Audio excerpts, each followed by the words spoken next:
Welcome to the fourth edition of Special Prosecutor with Larry Klayman. We're rocking and rolling today.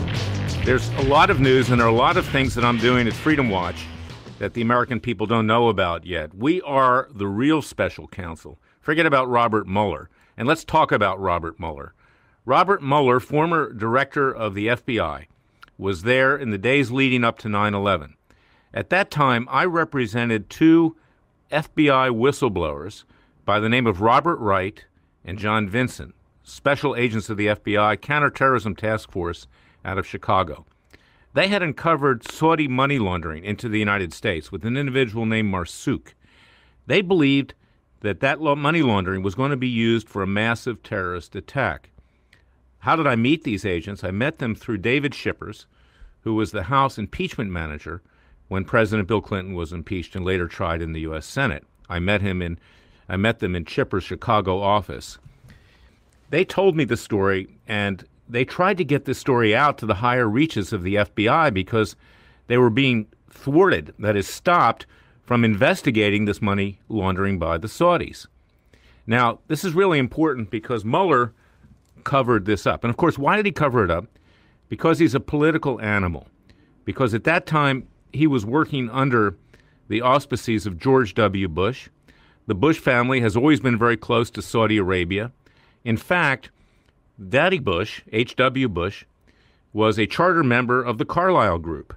Carlyle Group had over $1 billion invested in it. It's an investment firm from the bin Laden family in Saudi Arabia. And, of course, we know of the Saudi money interests, oil interests, that are intertwined with the American oil industry. And, of course, the Bushes are out of Texas primarily, at least W in particular. So that helps explain why there was this hesitancy to get into Saudi money laundering and why Mueller didn't do anything about it and allowed this investigation not to go forward. That tells you something about him. He's a political animal, and we now know that he's very close to James Comey. The two of them have worked together in the past. They're friends. God only knows what was going through the mind of the Trump Justice Department. And I have great respect for the Attorney General, and I understand good things about Deputy Attorney General Rosenstein. But why Mueller? Because now it appears that James Comey, former FBI director, has declined testifying in front of Congress, that is the House Oversight and Reform Committee, and the Senate Intelligence Committee, and the House Intel Committee, until he has a chance to speak in confidence with Robert Mueller. Now, what's he likely to say to Robert Mueller? He's going to pull out these memoranda, these so-called memoranda, which he claims shows that President Trump tried to influence his investigation of this so-called Russian collusion between President Trump's staff people during his campaign and later in the White House. I believe, because Comey did not come forward with that, he did not disclose that earlier to appropriate individuals and officials in the Justice Department, that Comey manufactured those memoranda after the fact. That's not that unusual, regrettably, in Washington, D.C., in the corrupt swamp of Washington, D.C. Of course, you know I'm from Florida, so I know how the swamp operates. I know how the alligators sliver about. And these people are alligators. I believe that Comey wants to work with Mueller to try to have President Trump indicted for obstruction of justice as payback for his very, very public firing. Comey cannot be trusted, as I've said before.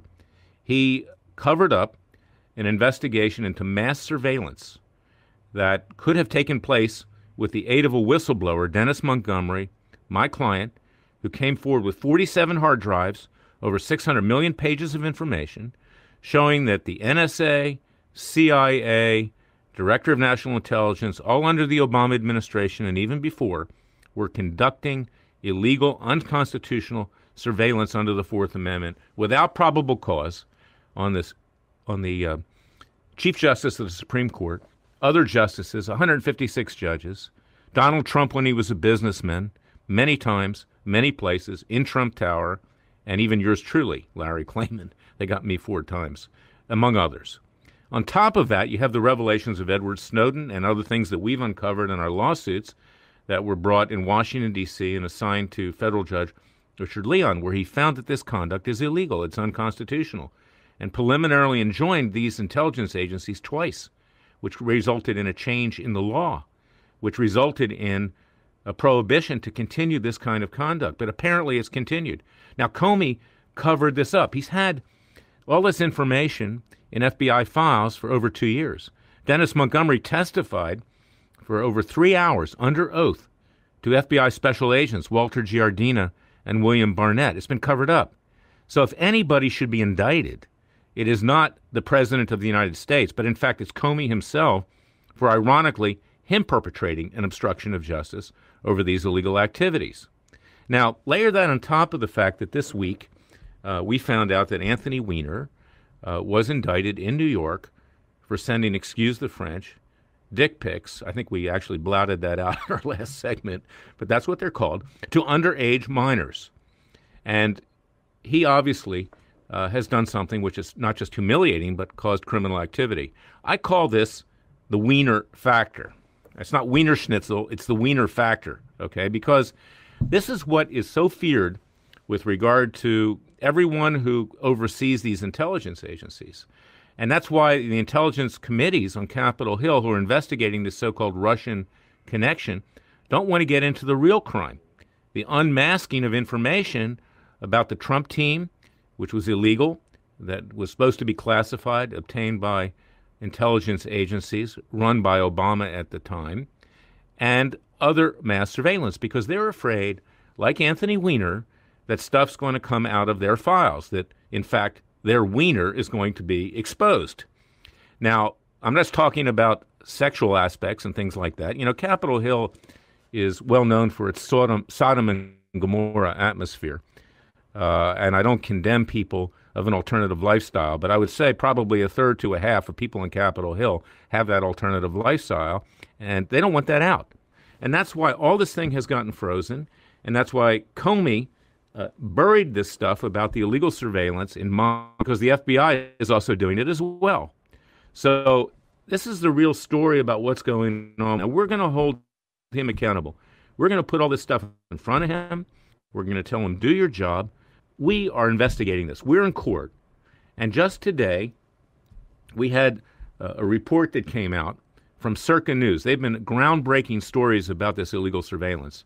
Sarah Carter and John Solomon, two great reporters, have just broken a news story that, in fact, under Section 702 of the Foreign Intelligence Surveillance Act, that these intelligence agencies, despite the rulings that we got before Judge Leon, in joining this illegal activity and a change in the law called the USA Freedom Act, have engaged in continual massive surveillance against the American people without probable cause, unmasking information, and this place is basically out of control.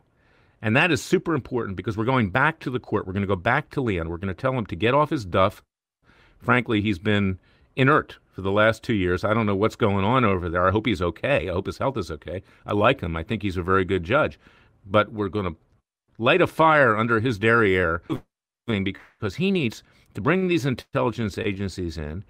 We need to be able to get into discovery in these cases, get sworn testimony from people like John Brennan, this very corrupt ex-CIA director who just testified yesterday, who frankly most people believe is a closet Muslim, apparently has a prayer rug in his office.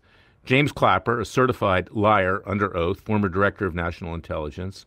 Admiral Rogers, frankly, who's a two-faced Republican traitor who runs the NSA right now, who's trying to do a number on Trump. And it's all part of an effort, both Democrats and Republicans, to destroy the Trump presidency because even the Republicans want him out because they want to run their establishment candidate against him in 2020. You've got individuals like Jason Chaffetz of the Government Oversight and Reform Committee that have been stabbing the president in the back. You've got, of course, the John McCain, who at this point is a senile dinosaur, just a hateful guy. And even Chris Wallace on Fox News Sunday last week asked him why he was so hateful, in effect, why he attacks everybody, including Trump. And he suggested that maybe he should go on decaf, that he may be a little bit supercharged. But we're in a serious situation. The presidency hangs in the balance. We have to give our president a chance. You'll hear in later segments, and I'm going to bring in my good friend and famous radio show talk host and former producer of the G. Gordon Liddy Show for Radio America, Franklin Raff, to comment. But some of the things that have been going on in the Middle East, frankly, are troubling. I think the president did very well on his trip, but there are some troubling aspects. In my view, Franklin may disagree on what went on in Israel this week and with the Arabs. So we're going to be back shortly with all of this. We have a power-packed show. There's a lot of news. I'm going to tell you what Freedom Watch has been doing, that other people don't know yet what we're doing, what we have planned. We are, in fact, the special counsel. Forget about Robert Mueller. He's for show, but we're for dough.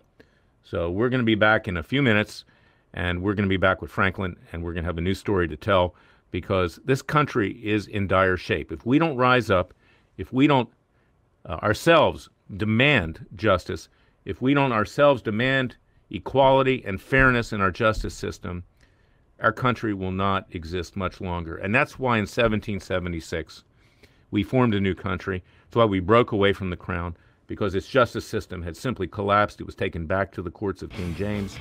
And right now, it's in the courts of the intelligence agencies and the corrupt politicians on both sides of the aisle of Capitol Hill. We'll be right back.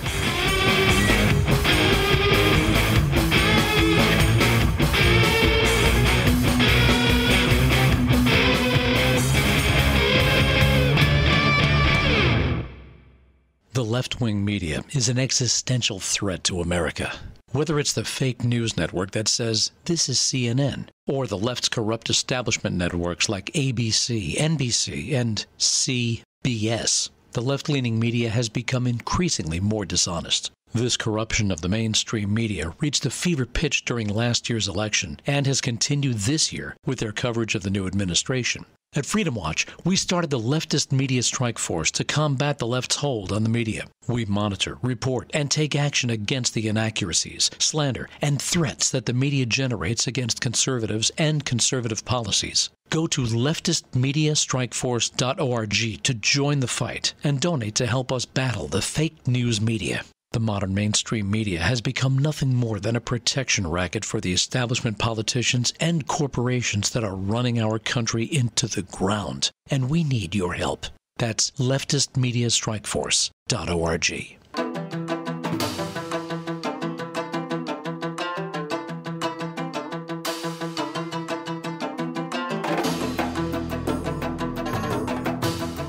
Fearless. He's Klayman, he's crazy, he's racist, he's out to kill the Democrats. Dangerous. You don't care, he uses the court and the law. Lethal. This is bad. Special Prosecutor Very bad. Larry Klayman. If you'd like to support Freedom Watch and this radio show, go to freedomwatchusa.org. Let's now listen to an interview that Dennis Montgomery gave on the station. It was rebroadcast on RAF Radio. Franklin's on the line right now. Let's listen to what Montgomery said, because it bears on the president's trip to the Middle East. It bears on the fact that he can't do business without being surveilled by the intelligence agencies and all these leaks that are destroying the presidency. This is Dennis Montgomery in our prior segment on a prior show. That's right, Larry. The question that you asked was to do with the FBI's role in the surveillance of Americans. Here's Dennis Montgomery with Larry Klayman. I think that they've been involved in as much as the CIA and everybody. In fact, on the data that I provided them, it shows that the FBI servers were breached by the CIA at least 7 times over 6 years. Why would the CIA be breaching the FBI computers? I'll tell you why. Because they were interested in finding out if there were ongoing criminal investigations going on into their own actions. Now, you've heard the allegations of President Trump that he's wiretapped. Based on everything you know and your experience, is that credible? Is that plausible? Absolutely. In fact, I provided to the FBI 17 businesses of Donald Trump, including the Trump Tower, the Trump leasing programs, all of these different programs, and including Trump himself and the various family members that had been wiretapped under these programs. In fact, if you remember, Larry, I started by going to Maricopa County and showing that Sheriff Arpaio himself was wiretapped under the Obama administration.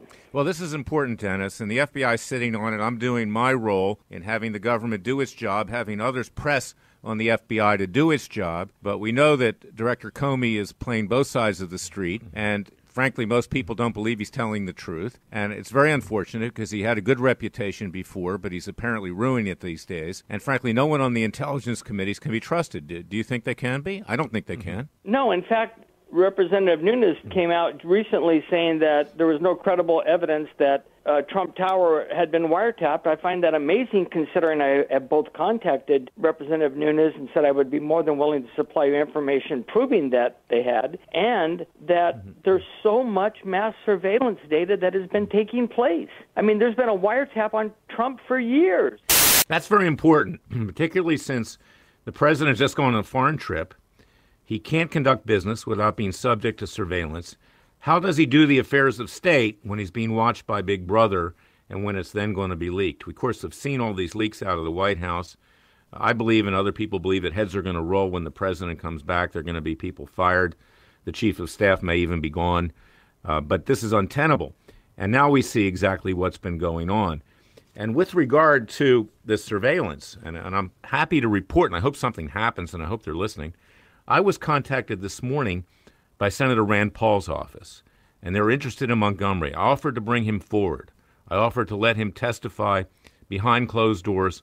Rand Paul has a security clearance. He can listen to this. And I hope that this is movement in the right direction because, as Dennis just said, nobody has wanted to listen to him. Now, Section 702 is going to be reauthorized probably in the next months. That's the section that allows for surveillance of Americans making calls overseas. Currently, they're all intercepted. So when you make a call overseas, remember that Big Brother is listening. And in fact, when you make a call here, remember that Big Brother is listening.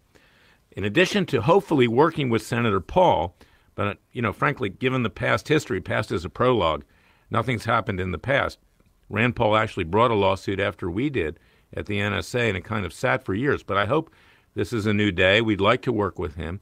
We always want to work with public officials that want to do their job. But Freedom Watch itself is going to be bringing a new lawsuit in the next few days against James Comey, the FBI, the NSA, the CIA, the Director of National Intelligence, because this has been going on. In fact, they hacked my cell phone 3 times just in the last few months. They tried to get into Dennis Montgomery's computer. I believe the FBI is behind it. I believe Comey's behind it. And this thing has to stop. So we're going to go back in front of Judge Leon on that and watch what we do by going to our website at freedomwatchusa.org and listening to this radio show each week. Franklin, what's your thoughts here? First of all, isn't it always true that the president is watched and that his conversations are recorded? Sitting president to be monitored at all times? No, it's not. What's normal is for people to know where he is. For instance, in the White House, every step he takes underneath the carpet of the White House is recorded so Secret Service can know where he is. But for him to be monitored in terms of conversations with individuals, foreign affairs of state, and things like that, to be spied upon, no, that's not normal.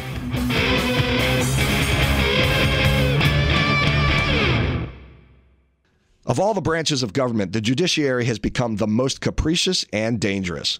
The judicial system is completely out of control in our once great nation. Renegade left-wing judges have put their corrupt and evil ideology ahead of justice, and they have assumed control of courtrooms across our land. Local, state, or federal, these judges rule like kings. At Freedom Watch, we started the Judicial Selection Strike Force to bring accountability and justice back to the judiciary. Go to judicialselectionstrikeforce.org and donate to protect your freedom from these out-of-control judges. Many have lifetime appointments, and too few care about justice if it goes against their ideological beliefs. That's judicialselectionstrikeforce.org to donate and protect your freedom from the runaway judiciary. Once again, that's judicialselectionstrikeforce.org to donate.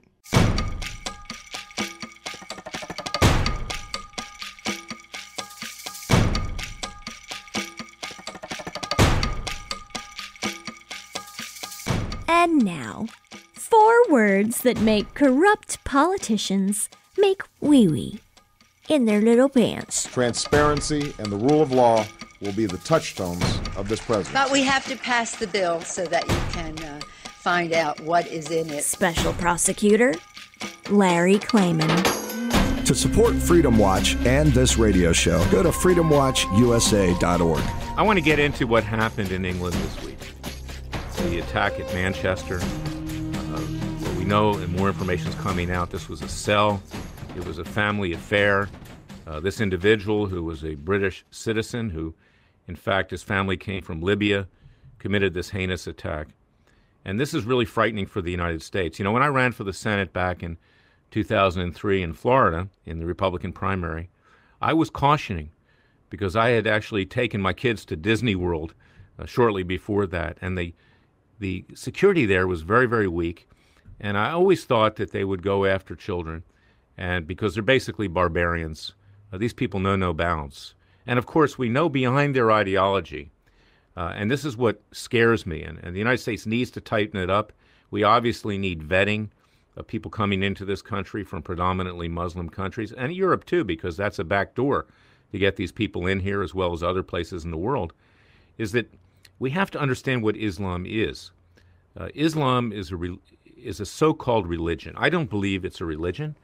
It's a political cult. There can be no religion, quote unquote, that believes in killing the infidels, killing people that don't believe in what you believe in.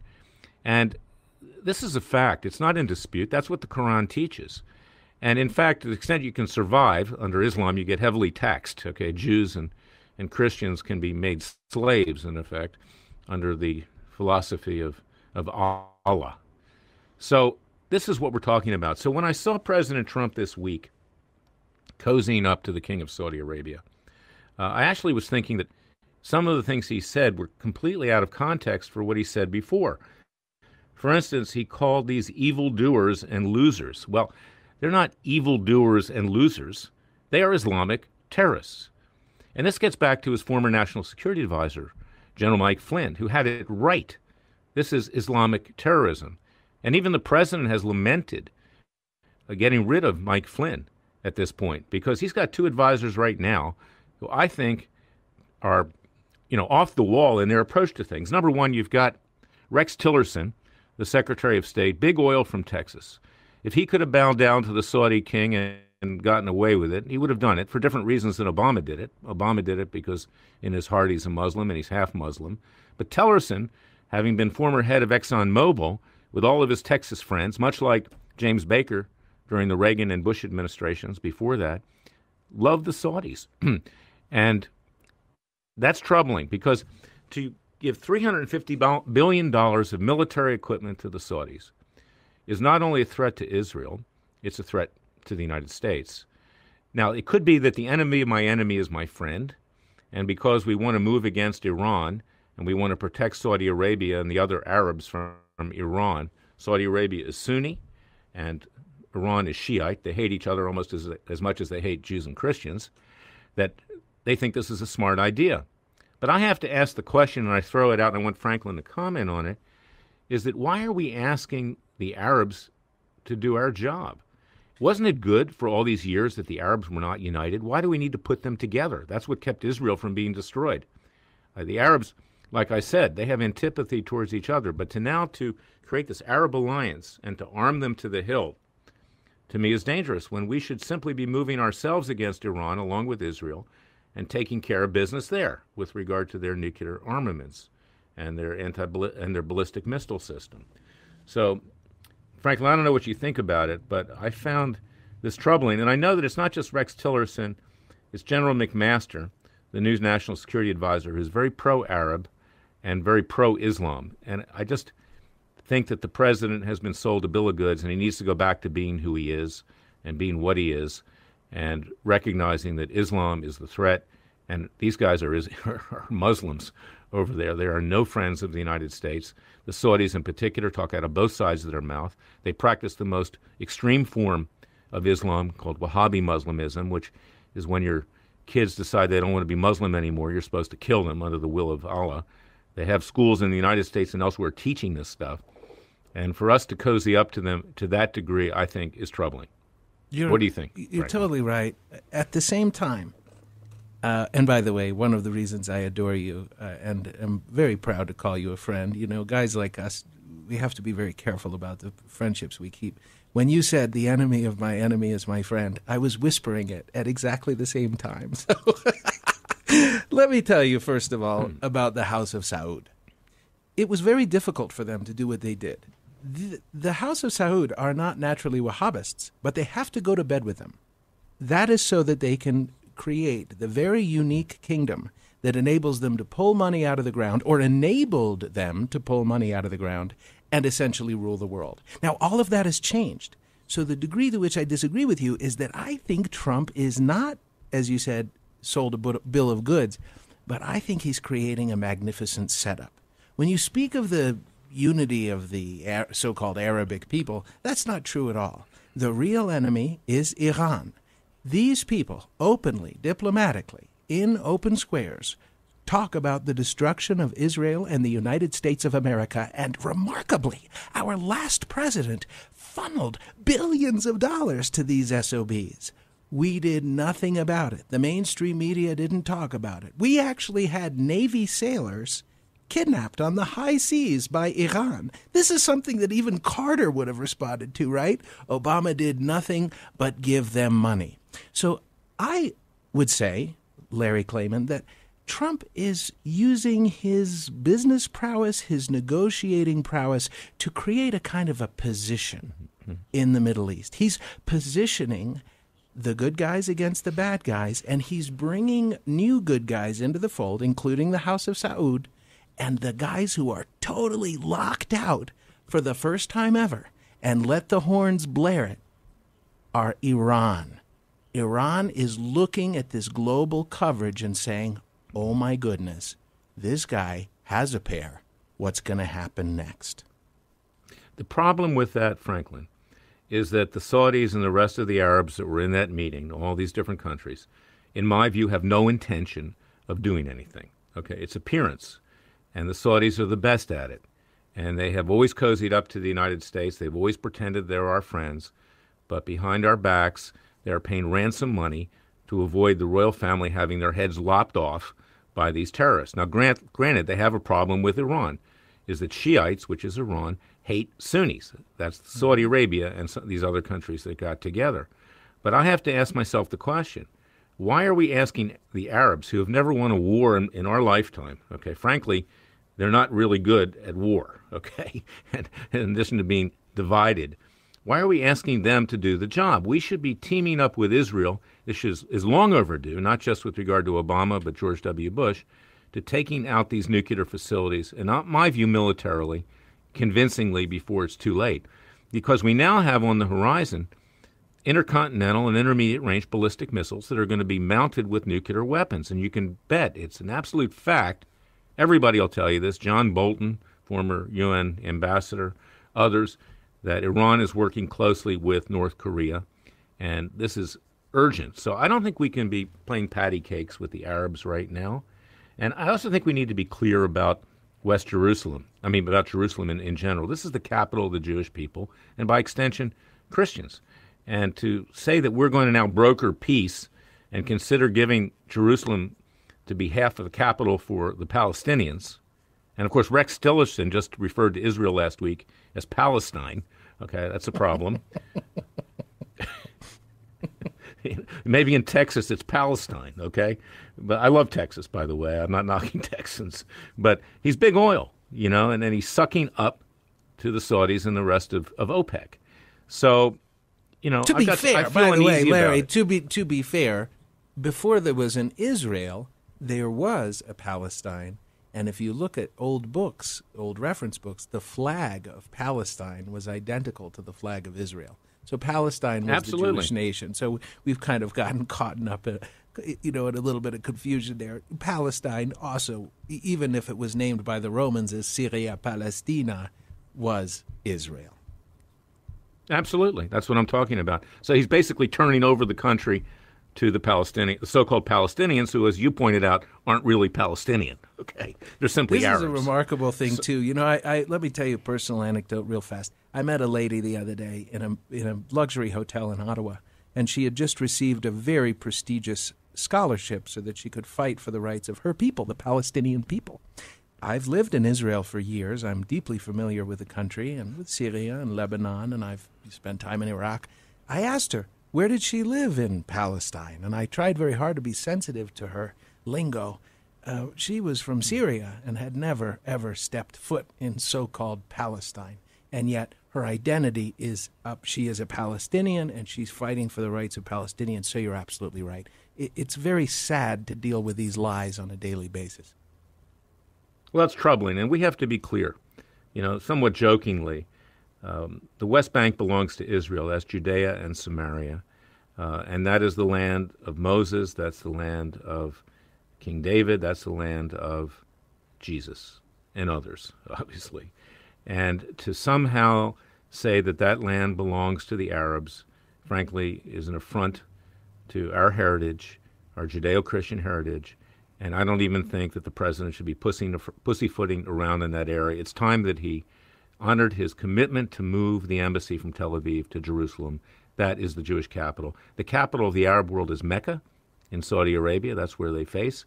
And that they claim that Muhammad descended to Muslim heaven on, on top of the Wailing Wall in Jerusalem.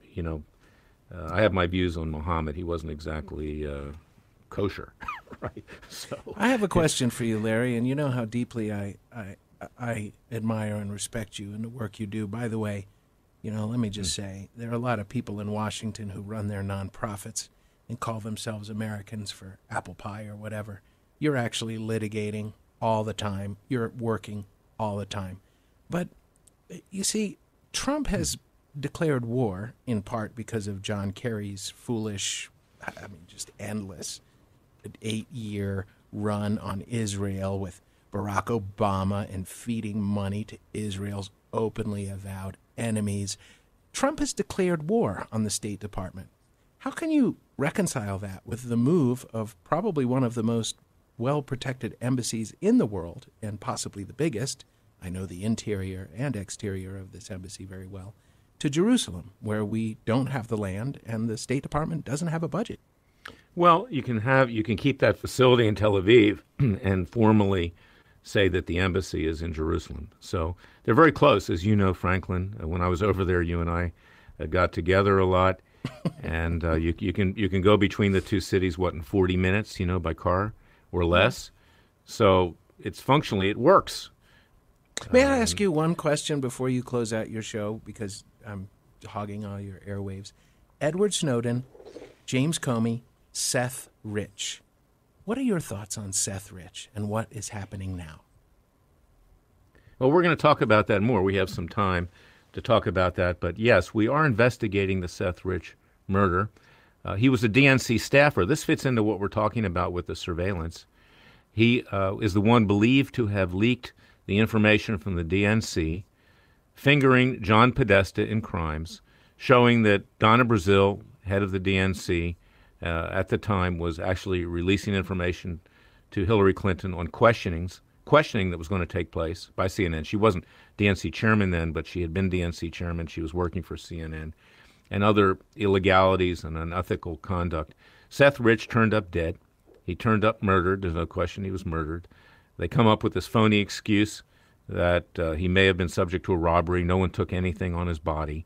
And now there's a report this morning that the D.C. hospital that he was taken to, there's a doctor who apparently is a whistleblower who's come forward who says that he was left to die in a operating room and other doctors weren't given access.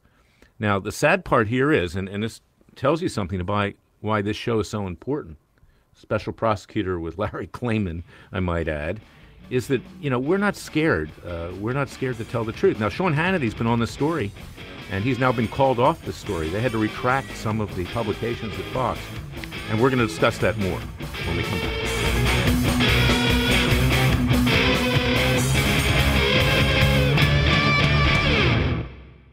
Lord Acton was right. Absolute power corrupts absolutely. And as Ronald Reagan said, government isn't the solution to our problems. Government is the problem. Whether it's the power of our corrupt elected officials, corrupt unelected bureaucrats, or corrupt local, state, and federal judges, Freedom Watch stands for you. We fight the battles for you. We are your Justice Department. We are small, but like a mouse that roars, we are fierce. We won some of the biggest cases against government overreach and corruption, like the 2013 case against the CIA NSA data collection of every American. We have lawsuits against Berkeley, the Federal Bureau of Land Management, and Black Lives Matter. We need your help in our fight for your freedom. Join the battle and donate to Freedom Watch right now. Call 1-844-FW-ETHIC or go to www.freedomwatchusa.org and donate generously to our cause.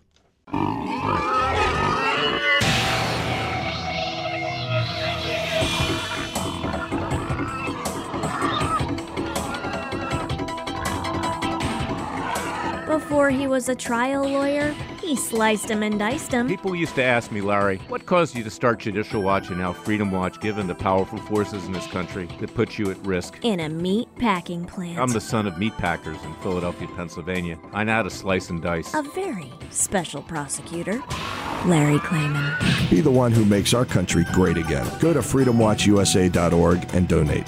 Now, this doctor, who now has come forward, it requires further investigation, basically says Seth Rich was left to die.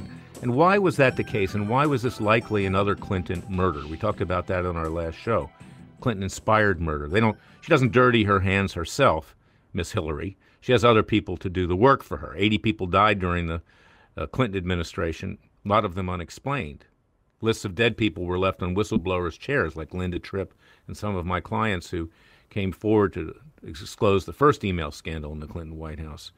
But this tells you that there's a real story there. And I got to give credit to Sean Hannity. He was following the story. He had it on Fox News. But apparently he was told to retract his story. He's been handcuffed with this story. I love Fox News, but they're becoming much more nervous about how they're reporting these days. And you'll hear this on Special Prosecutor with Larry Klayman. You won't hear it probably anymore on Fox. We're going to follow this story. And we're filing Freedom of Information Act requests to get a computer which we believe is in the hands of the FBI or the D.C. police that will show, we believe, that Seth Rich was in contact with WikiLeaks. He was the one that released the documents about Podesta, about the Clinton campaign, about Wasserman Schultz, who was then DNC chair, and others. And frankly, it's likely that he was hit. And this is something that Mueller should be investigating as special counsel. This is a situation where we need to be able to follow up. We need strong reporting. We need strong investigation. We have to go forward with this, and Freedom Watch is going to do that. Now, let me flip over to something else which is developing. I represent a client by the name of Cliven Bundy. He's a Nevada rancher. I have been trying to get into his prosecution as defense counsel now for a year and a half. There's a judge, Gloria Navarro, handpicked judge by former corrupt and mafia-connected Senator Harry Reid, who was trying to take the land away from Cliven and his family, which they have ranched for 150 years. We're still fighting to get into that case, and Cliven's coming up to trial relatively soon in the next few months. He deserves our support, and I hope that you'll go to ClivenBundyDefenseFund.com and contribute to his cause, because he needs a strong defense. And I've been helping him any way I can. There's things I can't discuss right now. But I just want you to ask yourself this question. Cliven, of course, was accused of owing the Bureau of Land Management about $1 million in grazing fees. It just so happens he didn't want the services of Bureau of Land Management, and he believed that Nevada was the owner of the land, not the federal government. Government claims 95% of the land in Nevada, if you can believe that. I mean, how is it even a state when the federal government claims that they own 95% of the land? It's a long story. But he tried to pay his grazing fees to Nevada. He's a Mormon. He believes that this country is the promised land.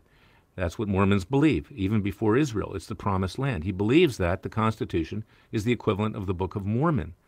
I respect that. Everybody should respect that. He's a good man. This is really a good family. I know it. I've gotten to know him over the last several years. But ask yourself the question, suppose you owed the government money. It's not a crime, but suppose as a result of that, the government busts into your house, beats up your sister, assaults your wife, tases your sons, kicks your dog, and then goes out and kills all your cattle and buries it in a mass grave. Does that give them the right to do that if you owe money? This is why we fought the American Revolution back in 1776. This is what King George III was doing, breaking into our houses, stealing our property, raping our women, changing the justice system to suit them. This is a political prosecution. And we are going to be defending Cliven Bundy to the maximum of the law, and I believe that in the end he'll be acquitted. He's already been in prison for over a year. It's going on a year and a half. He's got a hostile judge appointed by Harry Reid, and I want you to follow this case. So that's something I want to say, and I want to thank Franklin for being here today. One other thing I want to mention is that we did file the ethics complaint against Congressman Jason Chaffetz. You can find that at freedomwatchusa.org. We filed it against him for covering up the tragedy of Extortion 17. We talked about that last week. We're going to be back next week with more news. This is the place where you'll hear things that you haven't heard before. We don't regurgitate the news. We make the news. That's why we are Special Prosecutor with Larry Klayman. That's why we're coming to you each week, because the American people need to rise up. We need to wage a second American revolution peacefully, not violently like the leftists are doing today. And we thank you, and we thank God. God save America. We're all together. We're part of this great country.